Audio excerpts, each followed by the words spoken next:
What up, my freaks? RuinousInsight here with part 7 of my Total Warhammer 3 modded Arkhan the Black campaign. So as we saw last time, we faced off against the Skaven to reacquire the Staff of Nagash for Arkhan, who now has that powering him up further. We did, however, take some losses, including one of our full units of ghouls in that battle, and took some damage to our army, though of course it'll be recovered to full next turn by virtue of casualty replenishment plus burial traits or events that we have, which is a pretty good time to take advantage of it. We will also, I guess, have to recover a unit, and maybe we just use one of these corpse cards for that instead, rather than transferring it over. Like so. There we go. We gotta replace it with a Mortis engine here eventually, but it'll be a long time until we can do that, because we need a tier 5 territory. Though, that reminds me, it really is unfortunate that Arkhan, of all people, doesn't have access to the Claw of Nagash Regiment of Renown that the vampire counts do. I really feel like he should. Maybe he should have access to the, in addition to the Regiments of Renown of the Tomb Kings, he should also have access to, like, at least half of the Regiments of Renown of the Vampire counts. Like the Chillgeist's Hex Rates, the Claw of Nagash, for example, and the Feasters in the Dusk, the Crypt Ghouls. At least those guys. That's 3. I think that's pretty fair, especially because he has access to all those units himself, and it does make sense, but I digress. In terms of what we gotta do this turn, there probably isn't much. I did want to cancel the income over here and switch you back to Worship of Tra, mostly because while the money is great, and don't get me wrong, we really need these things to be up to tier 3 as fast as possible. Coast of Araby has to, I think, keep collecting income for now. But the growth is pretty okay here at 143, even without the non-collection bonus because of the 2 ports. So I think we'll leave it as it currently is. You are also going to cancel the Skeleton Spears, because you can just move to Zandri next turn, or past Al Haik or somewhere. We'll see. And you don't have to stand there is what I'm getting at. And then you can get a mortar. Yes. Very nice. Been meaning to get a few of those. I mean, we can only get 1 right now, but I have been meaning to get a few, and we will get a few. Animated hooks will actually be quite helpful as well, in terms of adding damage to our battle lines, but we should have Ushabti up and running soon, or at least we are looking to get Ushabti up and running soon. The Ghoul will be recovered shortly as well, at a higher rank than Arkhan lost it at, so there's no difference there. Necrotect, you can collect some Canopic Jars. And I believe that's it. Really isn't much to do this turn, is there? Lich Priest of Light. You're wise, eh? Wasn't there... Let me just see here. Yeah, there's a wise Lich Priest of Nehekara, which would probably be better than the wise Lich Priest of Light. Maybe we swap you out. They're both wise, which is great, but the Nehekara would be much better in this regular army. Granted, in this army, in the ranged army, the Lich Priest of Light will probably be very helpful due to access to Net of Amantok, even though the cost is insane. But for the regular armies, I think the way to go is Lich Priest of Nehekara, just for the heals. So in that light, minus the Lich Priest of Light, you are out. I don't believe you have any ancillaries, and I don't think we have any ancillaries to give you anyway, so you're out. And then you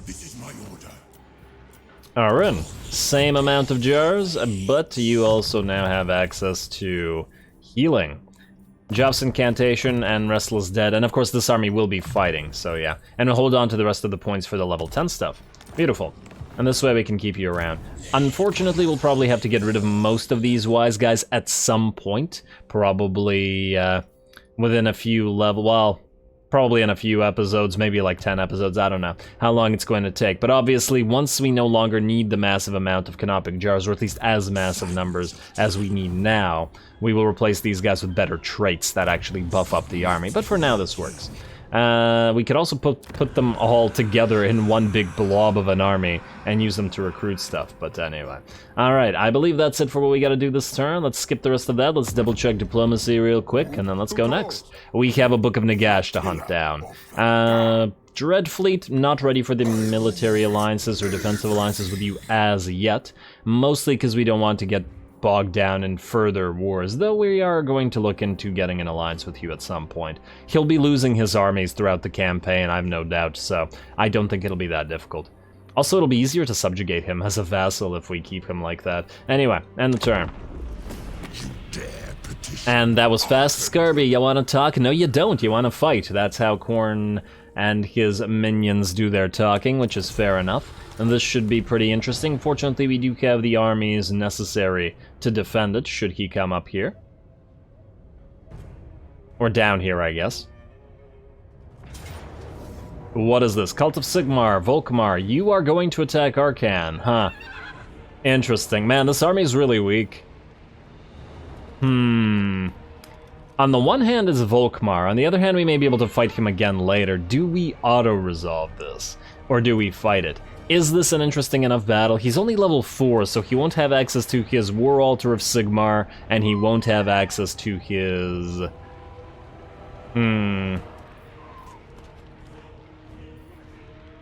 He won't have access to his Grand Soulfire either. I'm honestly kind of tempted to auto-resolve this, because the battle for the book, I'm sure, will actually be a toughie, whereas this is going to take like 2 seconds. You know what, I'm sure we'll fight Volkmar again. Let's auto-resolve it.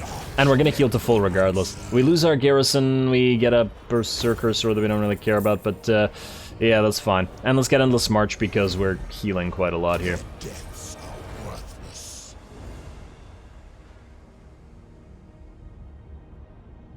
Would have been nice if he attacked with a full stack, then we would have fought it, but I'm sure he'll be back. I can see a Grand Master of the Cult of Sigmar right there, so... And by the time we're done with the Book of Nagash, we'll probably have to fight him again at Sudenburg. Alrighty, ally mission success. Hey, that succeeded a mission. I don't care about the Berserker Sword, and we got the defeated trait for him. In fact, we should try to get Grimsbane on one of the other lords as well, so maybe we'll attack you. And then we should probably also move down to Camry. You... Move into this army, please. Thank you. Arkhan, you have defeated Volkmar. How far can you move right now? Ooh, looks like you can just reach this place. Though you'll suffer attrition. Oh, wow, you're actually still quite hurt. I doubt it'll matter all that much. Especially if you can attack. Can you? Yes, you can. Okay, so we're fine. Great Incantation of Sar performed a Raghab Dynasty. That is... fine.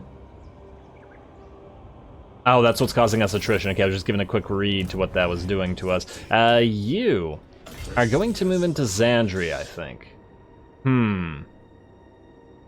Wait, what's the best way to do this? We want to defend El Calabat. Hopefully this guy doesn't attack it again next turn. The garrison here is... somewhat existent. We don't want to stop the recruitment of the Ghoul, though. It would be unfortunate if these guys were to retake it. But then again, can they retake it even with the army hurt as it is? Only if they have like a full stack. Well, not a full stack, but like a half stack. So maybe not. You know what? You're gonna head to Zandri, I think. That will mean leaving Al-Haik, which is a little bit unfortunate. We don't have any access to further Tomb Guard, yeah? No, okay, so go to Zandri. We'll need to guard against the Exiles of Khorne now anyway, and basically we permanently have to station somebody at Zandri, because it can't defend itself. That's a little bit annoying. Also, you are going to upgrade the Black Tower of Arkhan now. Al-Haik, you need no upgrades, keep collecting money. You, Martek, upgrade the Crypt Barracks, and also let's get those Ushabti up and running. 8 turns. It's gonna take a while, mostly because the public order here is kind of terrible, but might as well get this started. At least in part for the capacity of the Ushabti. And yeah, we'll build the iron afterwards. It'll get us extra canopic jars, mind you, but I feel like it's more important to have Ushabti faster. Alrighty, anything else need an upgrade? It looks like we're good here, at least for now. We'll be able to upgrade you again shortly. This place is also looking pretty okay. Arkhan, you're gonna move right to the edge of the Great Desert of Araby, attrition or not. And you should, there it is. What do we have here? Oh, wow. Okay, that might be a toughie. We got the Basties with Revivification Crystals, we've got Ancient Stegs, we got Shuriman, we got Way Watchers, don't really care about the source of the Dryads, and we got Temple Guard. quite a bit to deal with, but I'm sure we'll overcome. Can you build anything else? You can build another corpse cart if you desire to do so. You already have a corpse cart. You, I guess, would also need a corpse cart. Oh wow, you're actually damaged. Go siege this for a second.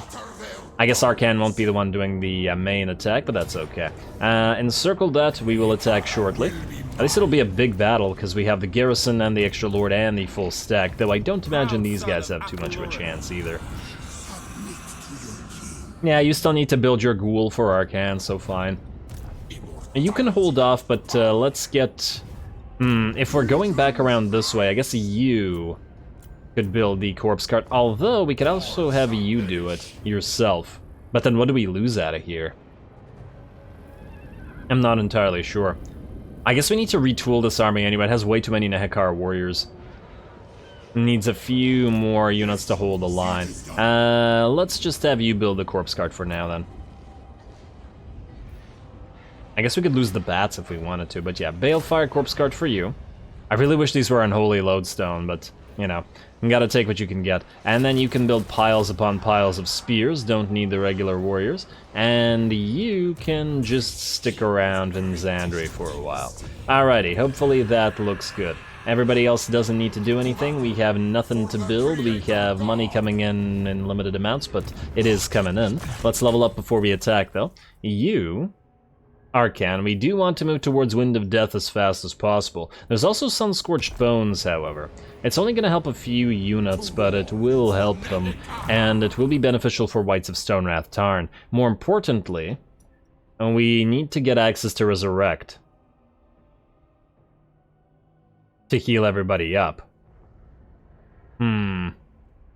Which makes me think we should probably go through this. On the other hand, more raised dead is always good. On the other hand, this doesn't actually reduce the...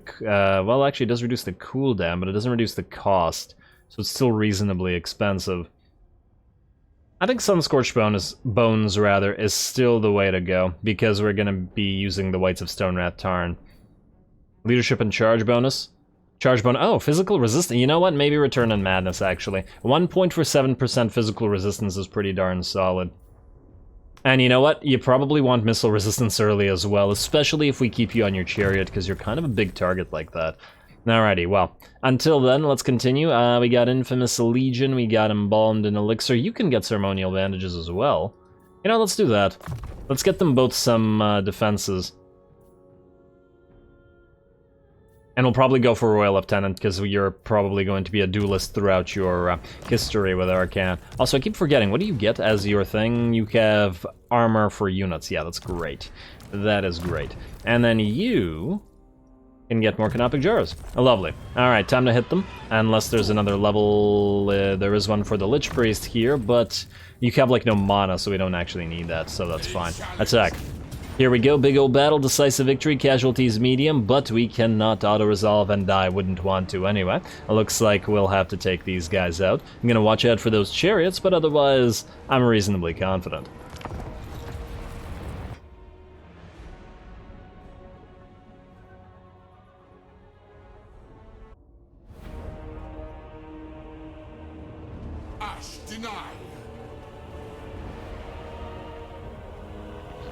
Alrighty, more Tomb King on Tomb King action. The Legions of the Dead will continue to fight until only one Legion remains. Looks like the enemy is going to start off by popping off one of its uses of Tomb Swarm on our Nehekar warriors, though it does fail to kill a single model. It does do some damage, so we do have to be careful of them using that again. Otherwise, the enemy will be waiting for our reinforcements, and I suppose their reinforcements, which is that one lord coming off from the edge of the map, so he's going to be dead shortly. And we're just going to speed this up until we get our entire army and just march towards the massive enemy army here. Oh, and well, if it isn't the AI corner camping this time. I guess we're both kind of arrayed on opposite corners of the map right now, but we will be moving forward shortly. Anyway, the enemy lord arrives. We're just going to kill him real quick with our Tomb Prince and the Hat Wraiths here. Arkhan can help out a little bit, but he's actually going to move away shortly, because his problem is that he knocks these Footlords down, which makes them invincible for a while, and thus impossible to kill. Alright, I can't even tell where the enemy is here. There he is. Ah, but the corner of the map, or the edge of the map, does prevent the camera from getting in closer, so I guess this is the only angle we can watch it at. This guy will be dead very quickly like this. There's a Tomb Prince in there. The Necrotect is whipping him away, though maybe he likes that. And he's crumbling away and will fall in a few seconds. There he goes. Alrighty, well, that's one enemy lord down. Now we can get ready to move towards the main enemy force here.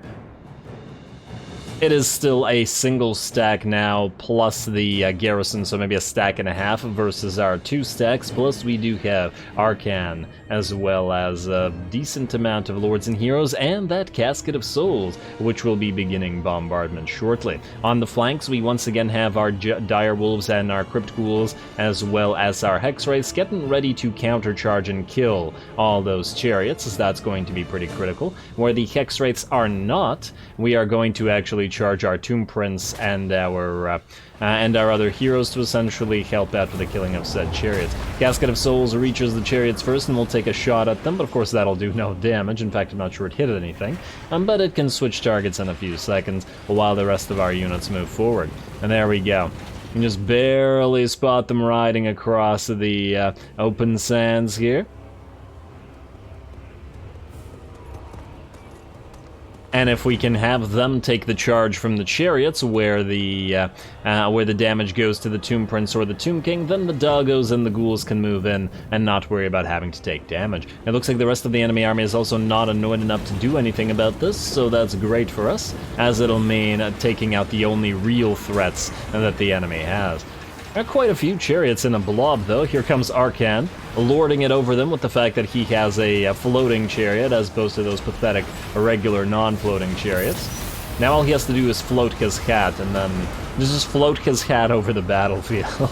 And the rest of the enemy will collapse. Anyway, as soon as Arkhan moves in, he pops a unit of zombies directly behind the enemy chariots just to tar pit them and make sure that they're stuck and unable to get the heck out of there. And thus the doggos move in, the Crypt Ghouls follow, and soon these chariots will be done for. The enemy is, however, going to react to it by moving some skeletons in, and thus we are going to summon Arkhan's own skeleton warriors with his Tomb Blade. We can also continue bombardment of this particular portion of the map because we don't care about damage to our own summons. Over on this side, we also have our Hex Wraiths, who have caught one of the enemy chariot units and are going to chase after them. They are faster, so the enemy chariots don't really have much of a chance in escaping, and while they run, we will get more units moving and surround. Of course, the enemy will probably react to this, but the rest of our army has also now begun to move, and we'll be seeing them off. Some very nice shots coming in from that Casket of Souls there. These units are all very badly beat up, though we do have to now be careful about it hurting our own Crypt Ghouls, so we're going to back them off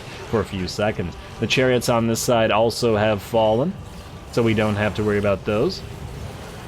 But we do have to chase down the enemy lord here, so our Tomb King and Tomb Prince will be 2-on-1ing him here, with a little bit of help from the ghouls. Very nice. You gotta love the summons for holding the enemy back like this as well. Now, the rest of the enemy army is moving forward, and we are starting to get around their flanks. The enemy does have a decent amount of range units available to them, though to be fair, so do we, and our bats thus have some work for them. Arkhan's also going to trundle around through the enemy ranks here, mostly to tie them up and to summon zombies on top of them, so that they can't fire. And of course, once they're tied up with direwolves and the bats, he can just move away to wherever he pleases.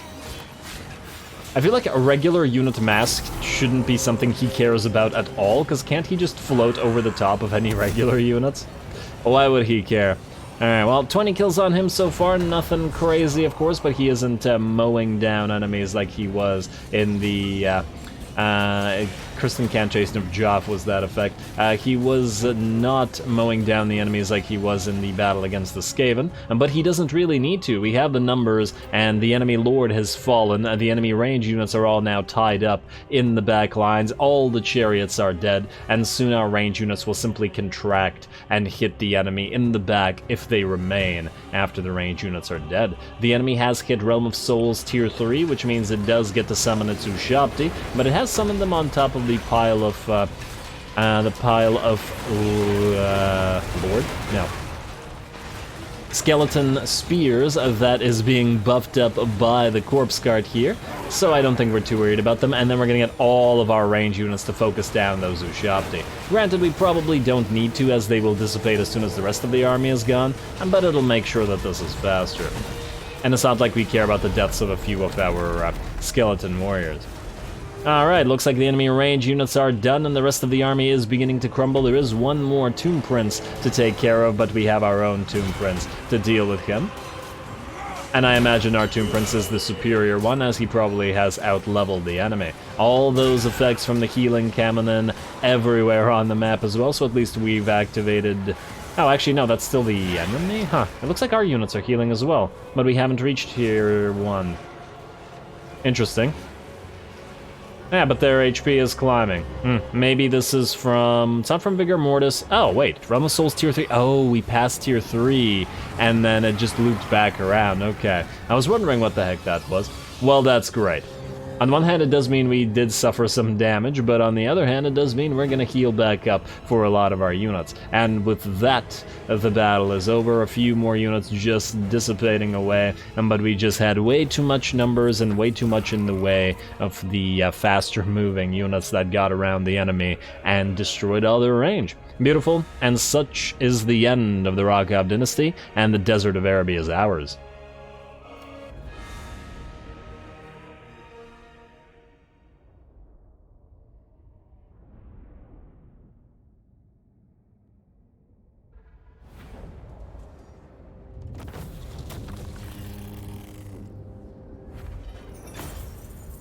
Alright, not too bad, pretty minimal losses. Our Lich Priest got a little bit damaged there, but that's okay, I'm sure he'll heal up. With that, I do believe the Raghab Dynasty is done for. Province secure, Great Desert of Araby, and there we are.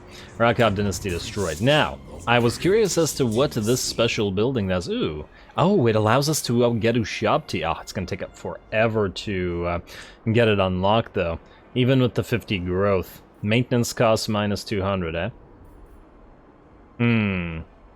And wait, it gives perfect vigor to all Ushabti faction-wide? That's pretty damn great. Alright, so this was very much worth taking. And it also gives a bunch of capacity for Ushabti as well. Huh. Alright, so here's what we're gonna do then. You are fine as you are. You're both gonna stay here for a turn. Arkhan, you can mana up, and you, I guess, can mana up as well. We need this to be our territory for this turn. We're not going to build this. We're going to abandon it next turn after we heal to full so that we can attack Nikolander here. And then, because I don't know whether we heal first or we abandon first, and I'd rather not risk it. And then we're going to pop the Great Incantation of Ptra to summon the Necrotect, or the Great Necrotect, or whatever, and colonize this immediately at tier 3 to immediately start building this without waiting for it to grow. I think that's definitely the way to do it. Though with this built at 100 plus 50 or whatever the growth rate is gonna be, it would still be pretty darn quick, I think.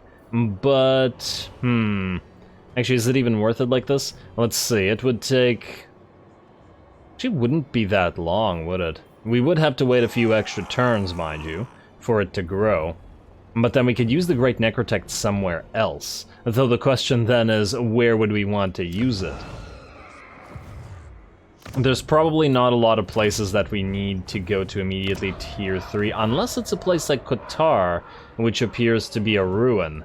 Yeah, maybe we save it for ruins. I'm just thinking, I was worried about this place not growing quickly, but this provides 50 growth, plus we can get another 40 growth from Worship of Tra, plus uncollect the income, which is another 50 growth, plus the 15 to 20 growth that we get from the basic territory. It'll go to tier 2 extremely quickly at this rate. In fact, it'll probably reach the ability to get to tier 2 before tier 5 actually, or tier 1 completes its upgrade. So I think that's just fine. Leave it as it is. And then at least we won't waste the money until we get to Numas or the Springs of Life or Qatar or whatever we try to take over here. Now, you guys, you're kind of in a war with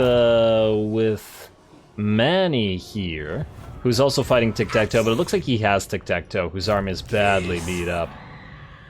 Yeah, I don't see that, I don't see them surviving. And by them I mean Tic-Tac-Toe's army, so that's fine. And we can ignore it for now. And we can pick up our first Book of Nagash shortly, which will hopefully let us see Vlad. Alrighty, anything else we need to do this turn, like Diplo? Skull Takers, no. Dreadfleet, actually less likely to go Defensive Alliance. I guess they built another army, but once they lose it, they're still gonna ask for it, so. And, ooh, yes, quests. I will, Arvax, Lord of Rivals, okay, I guess. And then you. Magnus Warner, King Karus. Arvax again, and then Cetra. Well, Cetra's inevitable, as in we will kill him. And we will probably march on Khemri as soon as we're done here with Sudenburg. So yeah, let's go with Cetra. We need more allegiance rewards. I'm really looking forward to getting all those units from our allies. I hope that next turn this guy doesn't attack El Kalabad, though.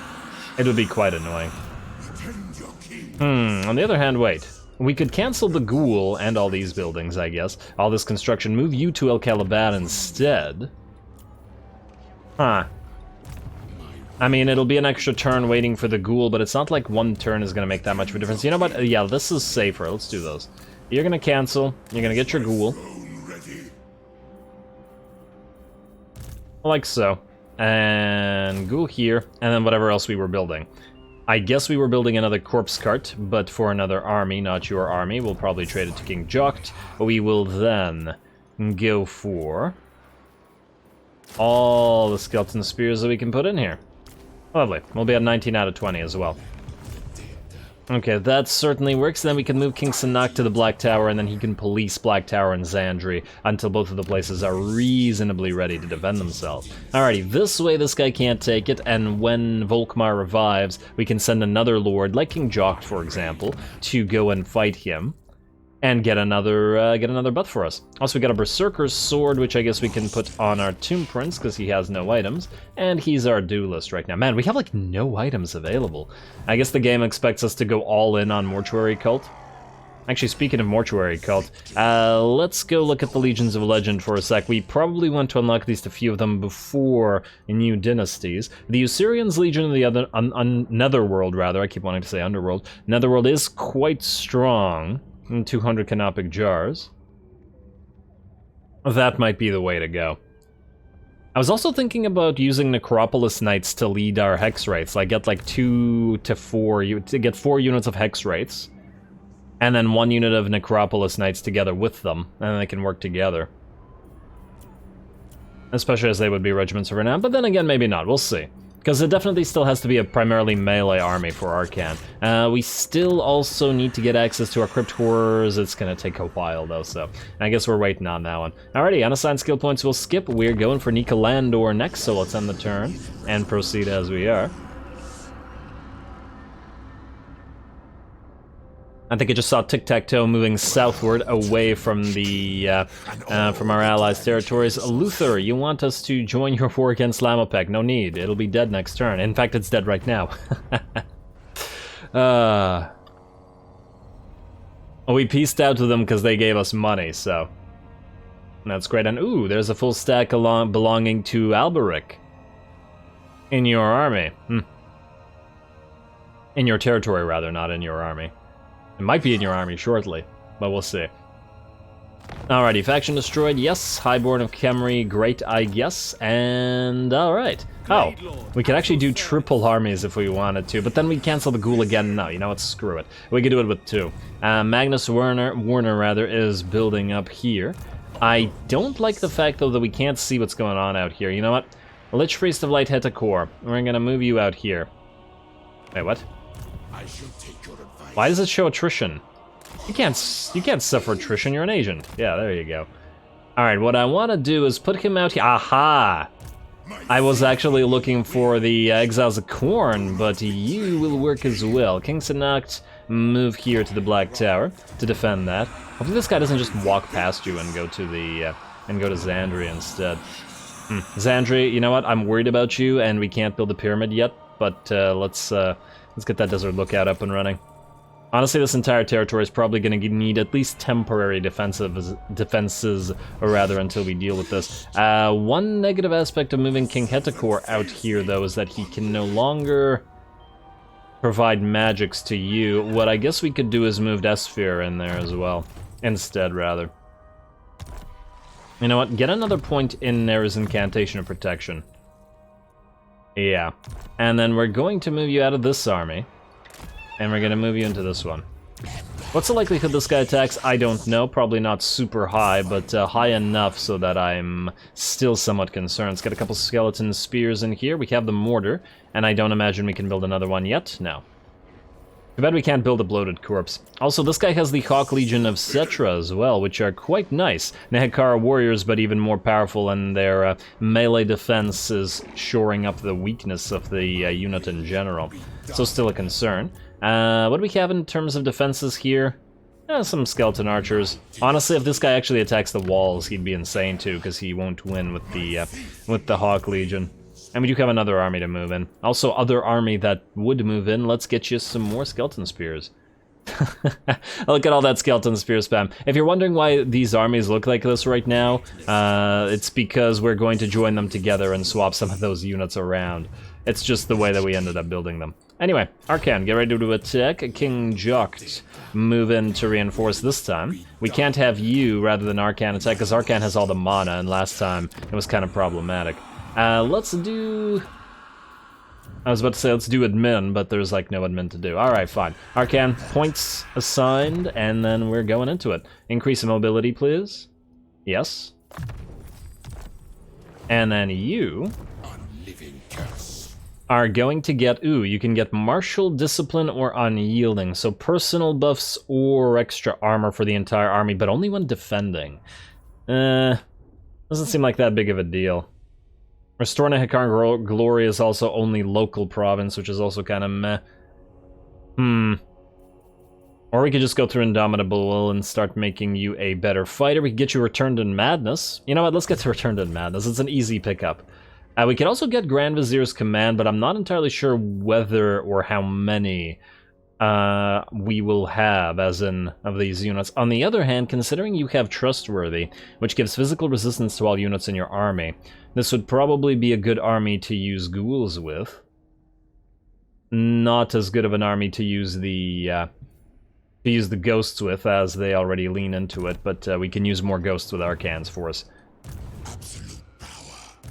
So in short, I'll think about it. You. Ah, well, you know what? Either way, no matter what amount of thinking we do, you can get Sunscorched Bones on you. And then you, Lich Priest, you are nearly rank 10, but we already have the Nair's Incantation of Protection and the Canopic Jars, so we need do nothing with you. Here we go. Book of Nagash 1, declare war, and let's hit it. It's a dangerous army, so we will have to be a little bit more careful about this one, and in fact the auto-resolve even says a valiant defeat here. We have a lot of work for the Hat Wraiths and our Blessed Legion as well, because of the corroded armor, because of all these monstrous units. We need to try to destroy all the enemy infantry and leave the monsters to last, but hopefully we can just feed skeleton warriors into the meat grinder until they're ready. Alright, here we go. This should be a fun battle.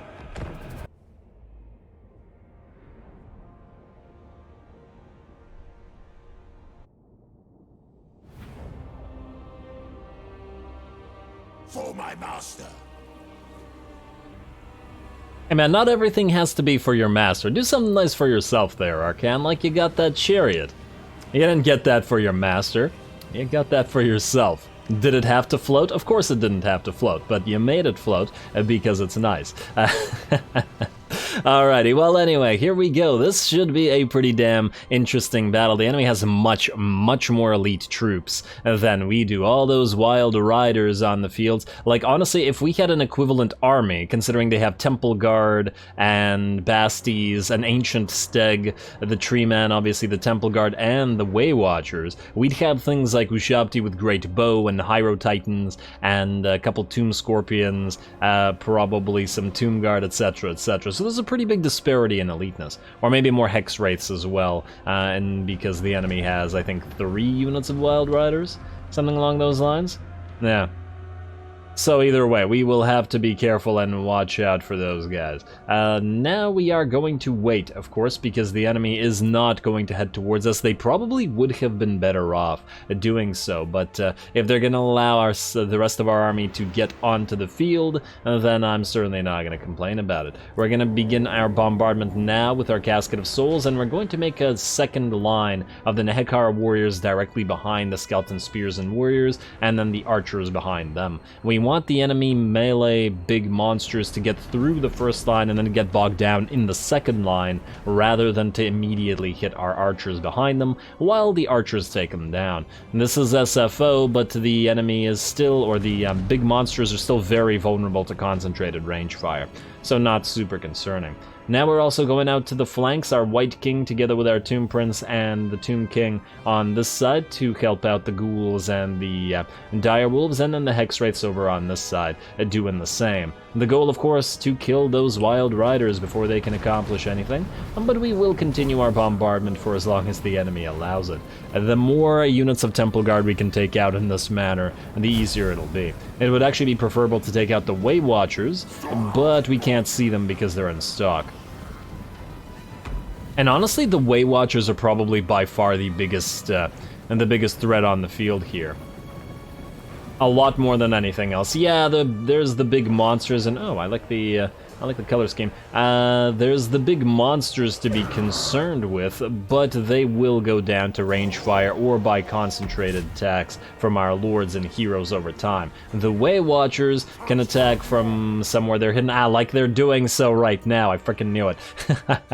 Alrighty, so they moved in, and they are attacking while hidden because they have snipe, so I didn't even realize they were dropping direwolves or getting volleys in there, which is suddenly and extremely concerning. I was moving around these units and didn't notice this one unit getting hurt, which is a little bit unfortunate, and these guys are still invisible just doing this. Damn you, Way Watchers. Yeah, this is also the bigger problem with having such a huge army. At the same time as trying to maneuver everybody into position, things like this happen. Finally, I do notice this after these guys take a few volleys, and we're going to get out, though I suppose it's something of a fair trade as we've been bombarding them with our Caskets of Souls. We can also resurrect our direwolves, whereas they cannot. Now, we don't care so much about the Hex Wraiths getting hit, so while the enemy may be hidden, we can hopefully find them. At the same time, over on the other side of the map, the other Wild Riders are charging in. Oh man, I don't know where to look. I guess we gotta watch the Hat Wraiths charge those damn Way Watchers for annoying us. Alrighty, and these guys do not have magical attacks, so they really don't stand too much of a chance against the Hat Wraiths here. They're gonna knock them down, and then the Doggos and the Crypt Ghouls are gonna move in to help out. The Doggos especially to get some of their revenge. Over on this side, it looks like the enemy has charged in with its Wild Riders, and the charge has been blunted by our Tomb Prince and King, which means that the Ghouls are now going to surround said Wild Riders and start attacking them. These guys have an insanely heavy damaging charge, so we do want to kill them as quickly as possible. Our Doggos are also running around in the background going after another unit of Way Watchers, which we have spotted and tied up briefly with our White King, and just so that they can't fire on our units while they fight the Wild Riders, who are now below half HP. Lovely. Glass Cannon is right. These guys are absolutely a glass cannon. And they do frighten me, which is why they gotta die. Alrighty, well, they are very badly damaged. We are not, however, going to stick around and fight any Temple Guard with Crypt Ghouls. That's a bad matchup for us, especially as the enemy does have support from the other unit of Way Watchers, as well as that unit of Chameleon Skinks, so we get them the heck out of here. On the other side, however, we have managed to destroy the unit of Way Watchers, though they're still getting knocked around by our Hex Wraiths, and the enemy is moving in a unit of Temple Guard to reinforce. However, these Temple Guards similarly don't have magical damaging weapons, and thus we're not so afraid of them, and we can always surround and kill them just like we did here. The bombardment continues, and this unit of Source Warriors is at half HP. We simply switched it because it was a more cohesive unit, and the other Temple Guard were too close to our units here. The Way Watchers, together with the enemy Lord and their supporting fire, the units are doing a fairly decent job at hurting our Crypt Ghouls, and we'll get them the heck out of here and hopefully back into stock. I am, however, absolutely loving this battle so far. The fact that it isn't just straight up battle is joined, but all these little mini skirmishes where we take losses and they take losses, etc., rather than just blob into blob.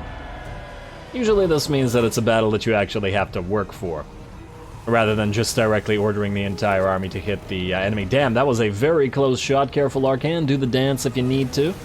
And avoid those shots. Those do hurt very much as they are all armor-piercing.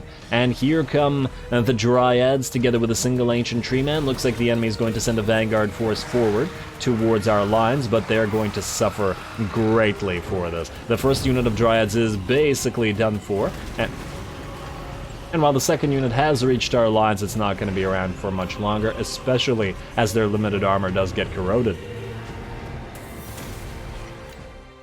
I generally don't like to underestimate Dryads, however, and the reason for that is, for those watching my Draca campaign, you will know. They may be a tier 1 unit, but they can be pretty darn disgusting with enough buffs. Though I suppose the same thing can be true of pretty much any unit, but it's still a tier 1 unit, nonetheless. And all those extra armor buffs and damage buffs that you can get make them pretty darn great. Anyway, the Tree Man has arrived, but pretty much all of our skeleton archers are firing on it at the same time. Its armor being corroded once again by the Blessed Legion, and together they bring it down fairly quickly. The Dryads are a secondary concern because it'll take them quite the while to break through those skeleton spears. They also do have magical damage, so we do want to be wary of them attacking our hex rates and stuff. In the meantime, the balance of power is about 70, maybe 65% in our favor, and the Realm of Souls is getting ready to hit tier 3, which we've been waiting for. These units are a little bit too slow to get to the Way Watchers here right now, but as soon as we have the Ushabti available, we don't need to see these guys to spawn on top of them. Arkhan is also heading out this way, as unfortunately fighting 2 units of Temple Guard, or 1 unit of Temple Guard and 1 unit of Source Warriors, has done a little bit of damage to our hat wraiths, and they're going to need an invocation of the heal.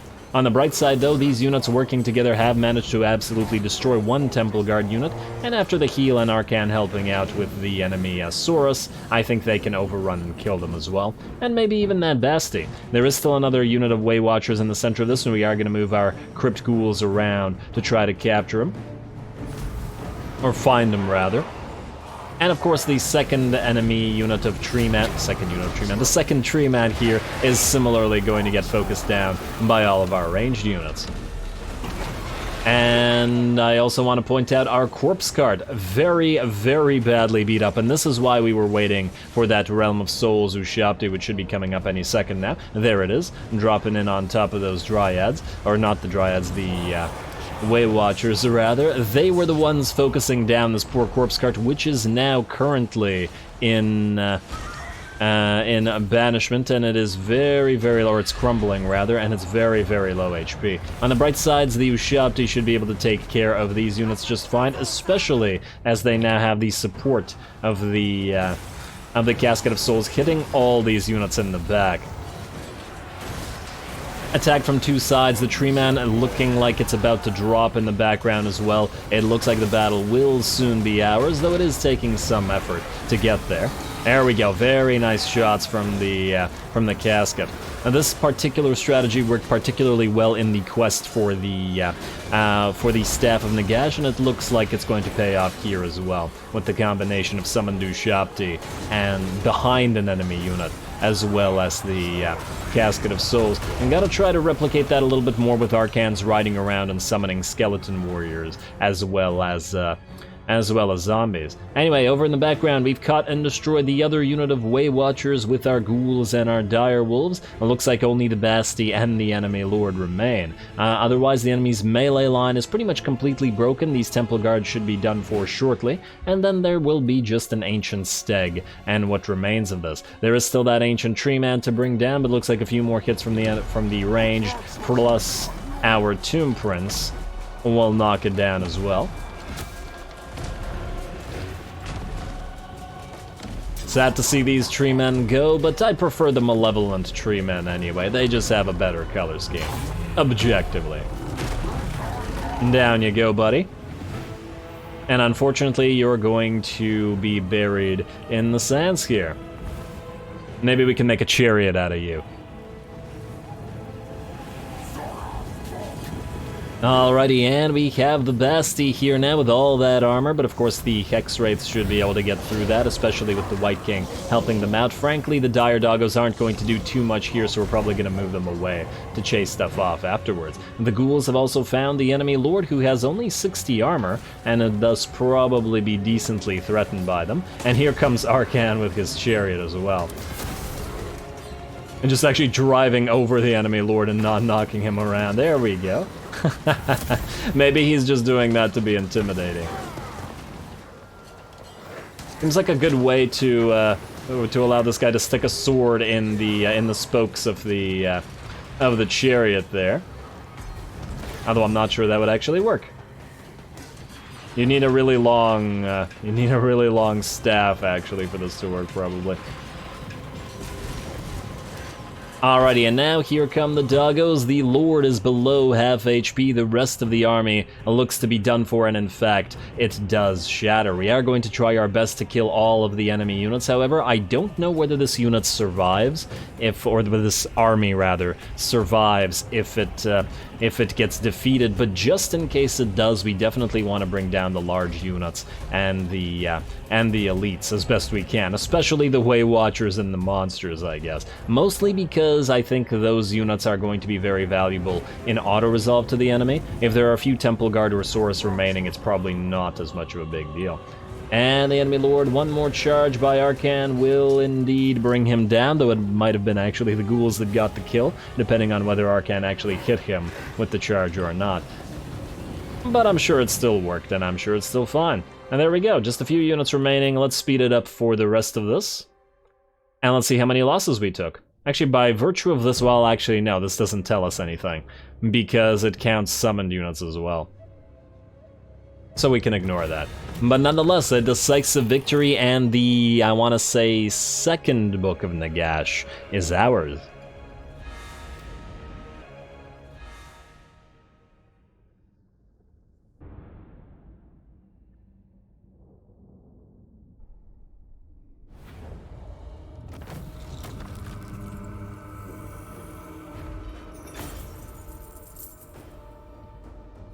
Ooh, alright, not too bad. We still lost about only 10% of our army, which is perfectly fine, though I would have liked it to be a little bit more spread out into King Jocht's army. We came very, very close to losing our corpse guard due to one of the Way Watchers, or at least one Way Watcher unit, focusing it down. Good job to the AI for actually doing that, even if it was annoying to us. We're obviously going to pick Endless March, because 5.1k is a very nice reward, and while we are healing, we can still make use of our heal bonuses to heal to full. So, 5.1k Endless March, lovely. And will this army survive? Indeed it will. Hey, and we got the Kepra Guard available to us as well, and there it is, the second Book of Nagash. Campaign line of sight over regions with golden idols, marble, and gemstone resources. This is going to mean that a ton of other factions are going to become suddenly visible, and probably a ton of other factions are going to suddenly declare war on us. Oh, actually, if this gives us vision over Toranrock anyway, we're probably free to do a defensive alliance with these guys now. Actually doing fairly well up there. May as well if they're going to give us vision of this anyway. More importantly, though... Wait, Vlad was the main one that I wanted to see, because we don't then have to send a unit up there. There's no way he doesn't own Sylvania, right? But we can't see him. But it has a gold mine. Well, that's weird. And the Castle Drakenthof corruption is 100%. Huh. Could that have been done on purpose, that you specifically can't see only Vlad? That would be kind of obnoxious if that's the case, but it is really unfortunate. We did delete a Lich Priest that was heading up there specifically.